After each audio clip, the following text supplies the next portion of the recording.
Hey guys, welcome back.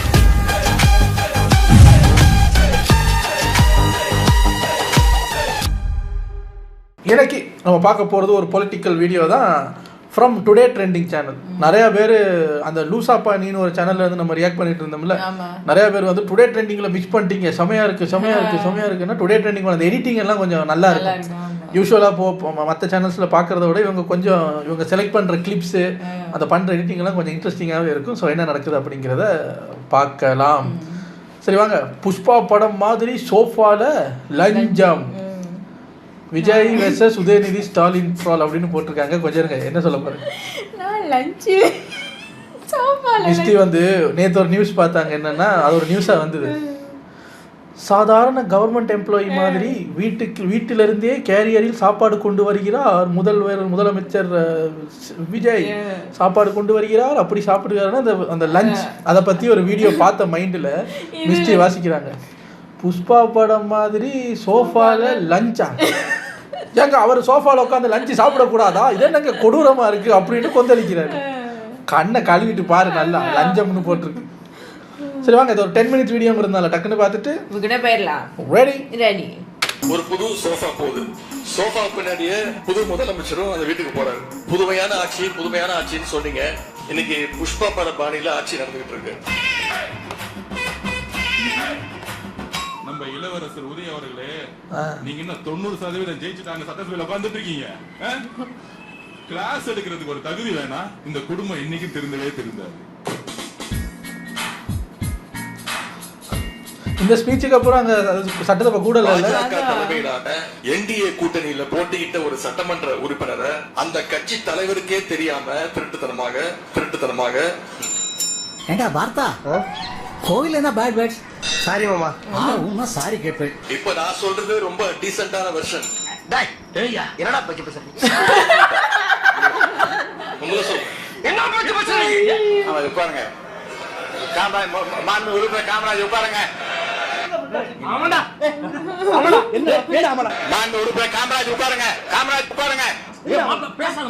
அந்த கட்சி தலைவர் திரு டிடிவி தினகரன் சொன்னது என்ன தெரியுமா சொன்னாரு? மாற்றம்னு சொன்னீங்க, இது மாற்றம் இல்ல துர்நாற்றம் அப்படின்னு சொல்லியிருக்கிறார்.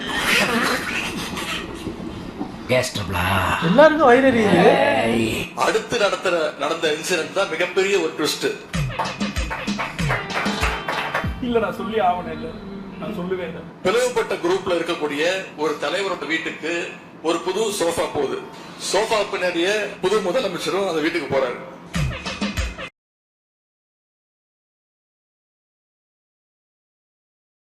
புதுமையான ஆட்சின்னு சொன்னீங்க. இன்னைக்கு புஷ்பா பட பாணியில ஆட்சி நடந்துகிட்டு இருக்கு.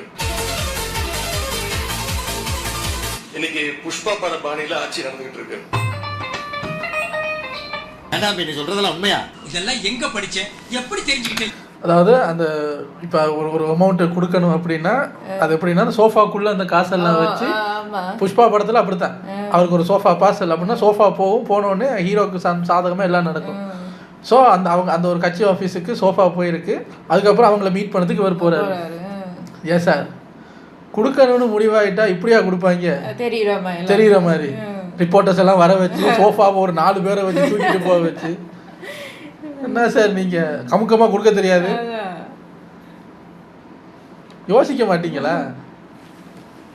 யாரு தெரியும், ஏதோ வாயில வந்து அடிச்சு விட்டேன் அப்படி சொன்னதான் அவங்க மேலுவாங்க.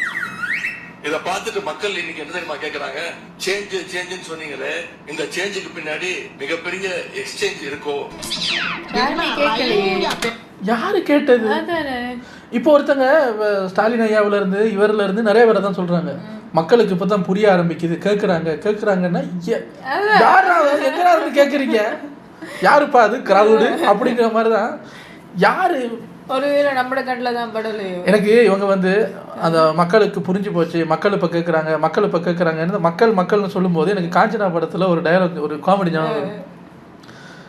பேய் ஓட்டுறதுக்கு நம்ம மயில்சாமியும் அந்த கூட ஒருத்தரும் போயிருப்பாரு, மனோபாலா சாரும் போயிருப்பாரு. பேய் அவங்கள அடிச்சிடும், பேய் இருக்கிறதே தெரிஞ்சிடும், வாடா ஓடிடலாம் அப்படின்னு கேட்டோடனே மயில்சாமி 4 பேர் நல்லா இருக்கணும்னா உயிர் போறதுல தப்பு இல்லை, யாரும் அந்த 4 பேர் நானும் என் பொண்டாட்டியா 2 குழந்தைங்க அப்படிங்கிற மாதிரி யாரு சார் அந்த மக்கள் அப்படின்னு கேட்ட இப்ப இந்த மக்களோட பேரெல்லாம் சொன்னா எல்லாம் ஒரே வீட்டுல இருக்கிற மக்களா தான் இருக்கு. உங்களுக்கு ஓட்டு போட்ட மக்களே நடக்கிறதெல்லாம் பார்த்துட்டு ஒரு பெரிய தப்ப பண்ணிட்டோமோன்னு இன்னைக்கு வருத்தப்பட ஆரம்பிச்சுட்டாங்க. அப்படியெல்லாம் ஒண்ணு இல்லையே. மக்களுடைய அந்த உணர்வை வெளிப்படுத்தும் விதமா இந்த ஓட்டெடுப்புல கலந்துக்காம வெளிநடப்பு செய்ய போறோம். இது போதுங்க, வேலை முடிஞ்சா கிளம்பிடுங்க. நான் ஒன்றை மட்டும் சொல்லிக் கொள்கிறேன். இந்த அரசு குதிரை வேகத்தில் செயல்படுகிற அரசே தவிர குதிரை பேரத்தில் ஈடுபடுகிற அரசு இல்லை என்பதை ஆணித்தரமாக தெரிவித்துக் கொள்கிறேன்.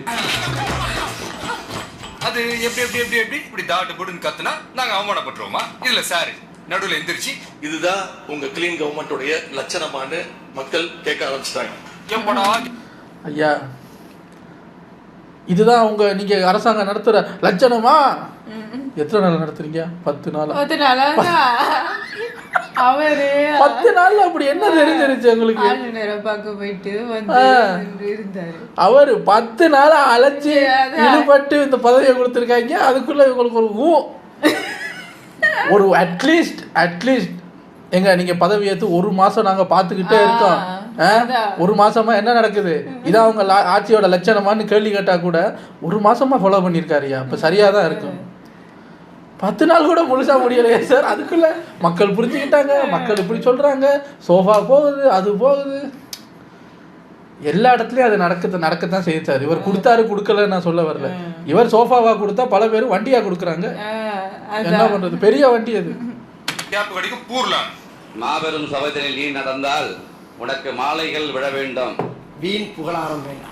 ஆட்சிக்கு நான் நேற்றைக்கு ஆதரித்து இன்றைக்கு ஆதரித்து நாளைக்கும் ஆதரிக்கிற காரணத்தினால் என்னை ஒரு இயக்கத்திலிருந்து நீக்கினார்கள்.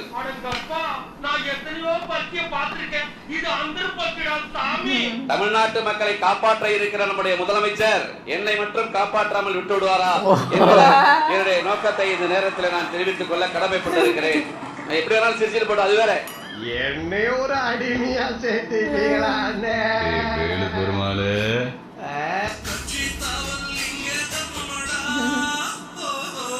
இதான் பாலிடிக்ஸ் இல்ல. தமிழ்நாட்டுக்கு கிடைத்து விட்டா கஞ்சா வித்தவெல்லாம் எங்க இருக்கானே தெரியல, கள்ளக்கடத்தல் பண்ணவனுக்கு எங்க இருக்கானே தெரியல. முதலமைச்சர் சட்டசபையில நம்ம அமைதியா உட்கார்ந்து நமக்கு எலெக்ஷனை பத்தி கிளாஸ் எடுக்கிறாரா முன்னாடி உட்கார்ந்து யாருன்னு தெரியுதா? சின்ன ஒரு திரு மு க ஸ்டாலினுடைய மகன் இளவரசர் திரு உதயநிதி அவர்கள். ரொம்ப ஓவர். இன்றைக்கு கேட்கிறேன், திரு எதிர்கட்சி தலைவர் திரு உதயநிதி அவர்களே, உங்க தாத்தா கலைஞராலே முடியல, உங்க அப்பா ஸ்டாலினாலே முடியல, முடியுமா?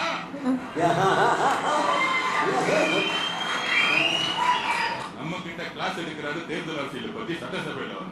அன்னைக்கு நான் எந்திரிக்கலான்னு இருந்தேன். அண்ணன் வரும்போதே சொல்லிட்டாரு, இன்னைக்கு ஒன்லி நம்பிக்கை வாக்கெடுப்புதா, நீங்க நம்ம எல்லாம் பேச வேணாம்.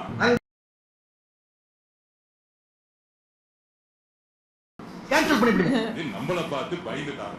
இன்னும் திமுக காரனுக்கு ஆளுங்கட்சி நினைப்பு, உன்னை சிறையில் தள்ளி விடுவேன் கிராதகம்.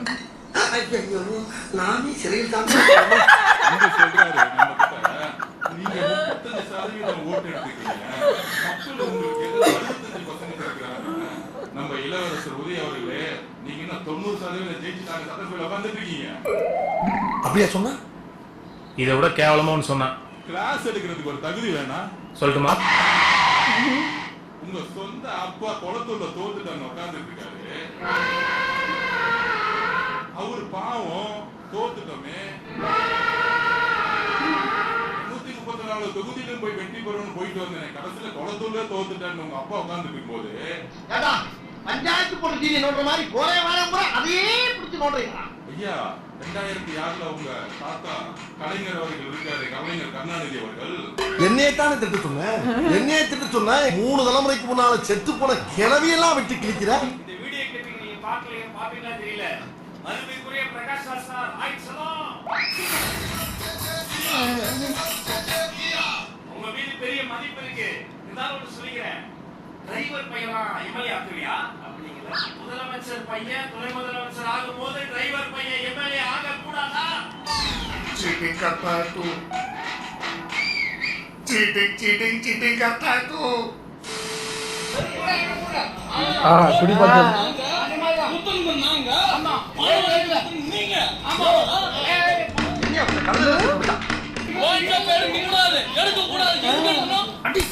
அண்ணா மூத்த குடிமகன் அடிக்காதீங்க. நீ மூத்த குடிமகனாடா? என்ன இளவு கருமாந்திரத்தை குடிச்சிட்டு வந்து உட்கார்ந்திருக்கோ தெரியல. நாத்த குடிமகனா இருக்கு. முதல்ல இடத்த காலி பண்றா.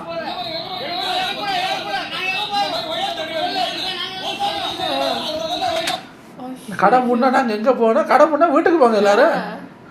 வீட்டுக்கு போய் பிரச்சனையை குடிச்சிட்டு போடுங்க. ஏங்க எதுக்கு போராடுறான்? ஒரு ஒன்றும் சொல்கிறதுக்கு இல்லை.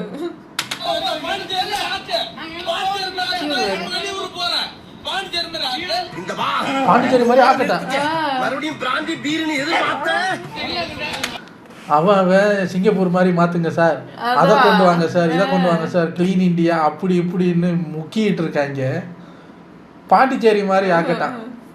பாண்டிச்சேரி மாதிரி எப்படி ஆக்கணும்னு கேட்டால் அந்த இதுக்கு வசதிக்கு ஏற்ற மாதிரி மாற்றணும் இப்போ எல்லாத்தையும்.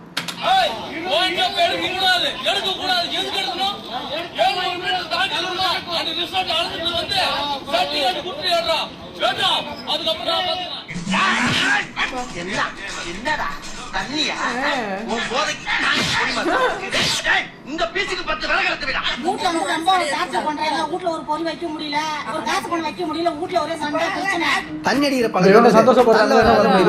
ஒண்ணு வந்துட்டா போதும், ஜாஸ்தி ஆகுமே தவிர கம்மி ஆகவே ஆகாது. போன ஆட்சிலாம் மாறி போச்சு. இதுக்கப்புறம் யாரும் ஊழலாம் பண்ண முடியாது. 180 போடு. ஏன் உரிமை, ஏன் உரிமை. எக்ஸ்ட்ரா 10 ரூபா சரி போடு, 180 போடு போடு. ஆட்சியே ஏத்துட்டாரு. இன்னும் 10 ரூபா எக்ஸ்ட்ரா என்னன்னு எல்லாரும் கேட்டாதான் இதை எப்படி சொல்றதுன்னு தெரியல. ஆட்சியெல்லாம் மாறி போச்சு, கடையெல்லாம் மூடுங்கன்னு சொல்றதை கேள்விப்பட்டிருக்கலாம். ஆட்சியெல்லாம் மாறி போச்சு, 120 ரூபா போட. நீ ஆமா, நீ எதுக்கு அங்கே போயிருக்க? வாங்கத்தான். ஐயோ, இவங்களையெல்லாம் வச்சுக்கிட்டு இந்த ஃபுல்லாக பூரண மது விலக்குன்னு லிக்கரை பேன் பண்ணுறது ரொம்ப கஷ்டம். என்ன பண்ணுவாங்கன்னு யூகிக்க முடியலைங்க. கடையை மூண்டதுக்கே கொந்தளிக்கிறாங்களே. எல்லாரும் வீடெல்லாம் காலி பண்ணிட்டு பாண்டிச்சேரியில் போய் செட்டில் ஆயிடுவாங்க.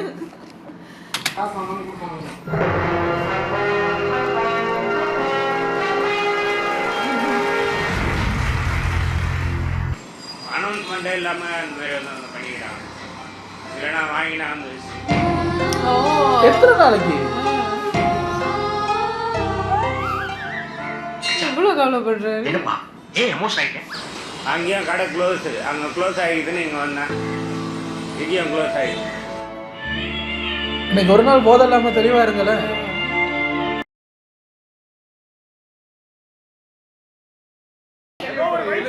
கை வைக்க கூடாது. ஆமா செத்துருவோம் சார். போதை இல்லாத தமிழகத்தை உருவாக்குவோன்னு சொன்னாரு. நான் அதுக்கு நான் கட்டுப்படுறேன். வந்துரும் உனக்கு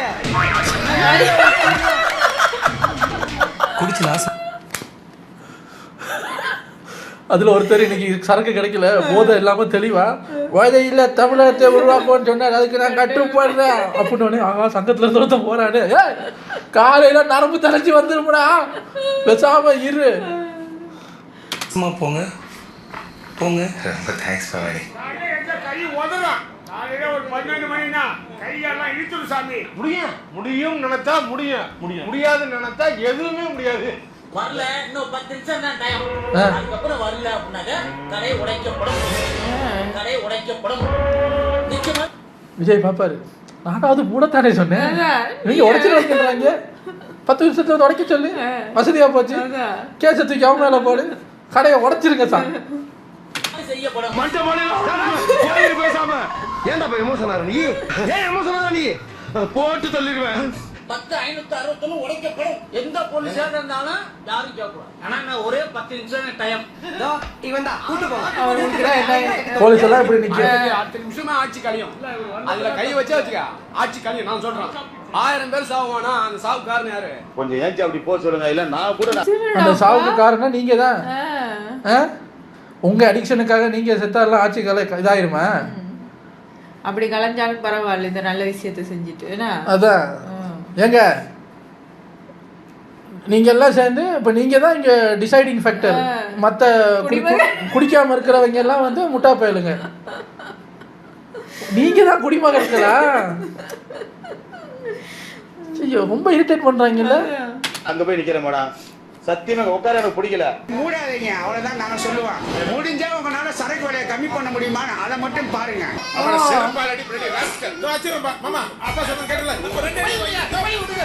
இப்ப தமிழ்நாட்டுல நீங்க மூட்டஞ்சிங்க 30 ரூபா 60 ரூபா தான். பக்கத்துல ஆந்திரா பாட்டு அங்க போய் ஒரு 4 பாட்டில் 10 பாட்டில் அவகாசம் வாங்கிட்டு வர பிடிக்க மாட்டேன். அங்கனே குடிச்சிட்டு அதுக்கப்புறம் வண்டி ஏறி வந்துடும். ஆக இது வரைக்கும் அதை பண்ணுங்க. குடிச்சிட்டு வண்டி ஏறி வராங்க.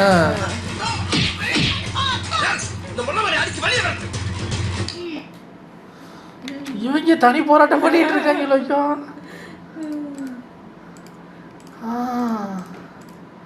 யாரோ ஒருத்தர் ஒரு இன்டர்வியூல சொன்னாரு, தமிழ்நாட்டுல பூரண மத விலக்கெல்லாம் சான்ஸே இல்லை.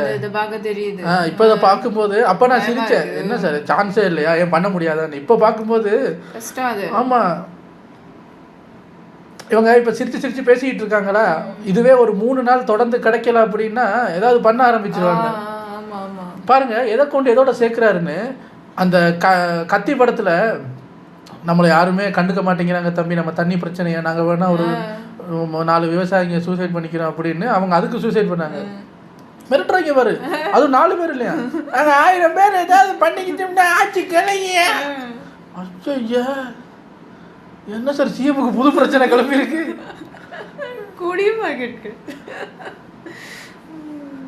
அவரை பார்த்தியா காலையில் 12 மணிக்கே கையெல்லாம் ஓதாரு. அதுக்குள்ள ஒருத்தர் நல்லவன் இருந்தா சார், அவரையும் நலம்பு தொலைச்சி பயத்தை காட்டி சங்கத்தில் சேர்த்துக்கிட்டாங்க. சார் எங்களுக்கு 1000 பேர் சார், நாங்கள் 1000 பேருக்கும் கஷ்டமாக இருக்குது, ஆட்சி கலைக்கணும்னு சொல்கிறீங்க. உங்கள் ஒவ்வொருத்தர் குடும்பமும் சந்தோஷப்படுது, லேடிஸ் எல்லாம் சொல்கிறாங்க இப்போ தான் நிம்மதியாக இருக்குன்னு. 1000 பேர் ஒரு ஆள் ஒரு குடும்பத்தில் ஒரு எக்ஸ்ட்ரா ஒரு 3 பேர் இருக்காங்க அப்படின்னா நீங்கள் 1000 பேர், அவங்க 3000 பேர் இருப்பாங்க. அப்போ அங்கே மெஜாரிட்டி பார்த்தா மூட சொல்கிறவங்க மெஜாரிட்டி தான் ஜாஸ்தியாக இருக்கும். நம்ம நினைச்ச அளவுக்கு இல்லை சார், இதெல்லாம் மூடுறது ரொம்ப கஷ்டம். சத்தியமாக கலவரம் வெடிக்கும். இவங்களெல்லாம் கலவரம் பண்ணும்போது போலீஸ் அரெஸ்ட் பண்ணா அப்பா இவ்வளவு ஃபேன்ஸா இதுக்கு. அதான் இல்லை முதல் நியூஸ்லாம் பார்க்கும்போது நான் சில பேர் அது ஃபேக்கோன்னு நினைப்பேன். தீபாவளி பொங்கல் அப்படின்னு வந்துருச்சுன்னா 2 நாளில் சரக்கு வித்த காசு மட்டுமே 500 கோடி 600 கோடி வசூலாகிருக்குன்னும் போது ஏங்க என்ன சொல்கிறீங்க அப்படின்னு நினச்சா இவ்வளவு தீவிர ஃபேன்ஸ் இருக்காங்க பாரு. இப்போ கூட ஒருத்தர் சொன்னார்ல, முடிஞ்சால் சரக்கு விலையை கம்மி பண்ணுங்க, இல்லாட்டி 30 60 போட்டு ஆந்திரா பார்டரில் போய் குளிச்சுட்டு வருவேன்னு. அவர் அந்த பேட்டி கொடுக்கும் போதே எங்கேயோ வாங்கிட்டாரு, கையில் இருக்கு, எங்கேயோ பூந்து போய் வாங்கிட்டாரு. இன்னொருத்தர் அல்லாத குறை, இப்படிலாம் பண்ணக்கூடாது, அநியாயம் நடக்குது. ஏன் சார் முன்கூட்டியே சொல்லியிருந்தா வாங்கி வச்சிருப்பேன்ல. என்ன செய்யணும், சரக்கு விலையை ஏற்றி விட்டுறணும், அப்போ இருக்கு வாங்க. இப்போ என்ன அதான் பண்ணணுங்க. ஒரு சரக்குக்கு ஆல்கஹால் டேக்ஸ்னு புது டேக்ஸை உருவாக்கி ஒரு கட்டிங் 4000 ரூபா. அப்படியா இப்போ பாரு கிரைம் ரேட்டை வசதி காட்டுறேன் அப்படின்னு பார்த்தா கிரைம் ரேட்டு ஏறிடும்.